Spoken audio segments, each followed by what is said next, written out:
السلام علیکم ورحمۃ اللہ وبرکاتہ۔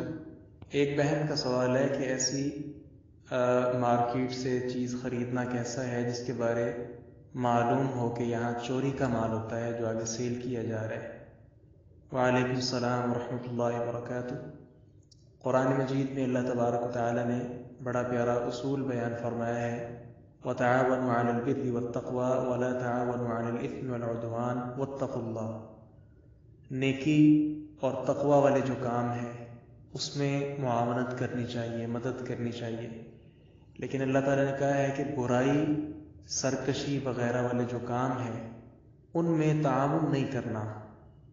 تو اس طرح کی مارکیٹ یا دکان جہاں چوری کا مال ہوتا ہے اور ہمیں پتہ بھی ہے کہ یہاں چوری کا مال ہی آگے کم قیمت میں فروخت کیا جا رہا ہے، تو اگر اس نے جو دکان لگائی ہے یا جو مارکیٹ اس نے بنا کر بیٹھا ہوا ہے، ہم اس سے وہ چیزیں خریدتے ہیں، اس میں کئی قسم کی قباحتیں ہیں۔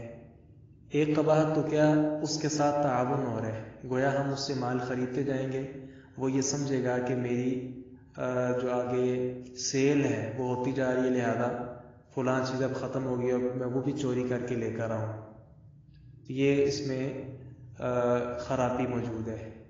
دوسرا اس کے ساتھ کیا ہے کہ اگر وہی چیز جو ہم نے وہاں سے خریدی ہے بعد میں وہ آدمی ہمیں مل جائے کہ جس کی اصل وہ چیز ہے چورا کر دکان پر وہ فروخت کی گئی ہے، تو وہ بھی دیکھے گا اور پھر عجیب سی کشمکش پیدا ہوگی جس سے لڑائی جھگڑے تک بھی بات پہنچ سکتی ہے۔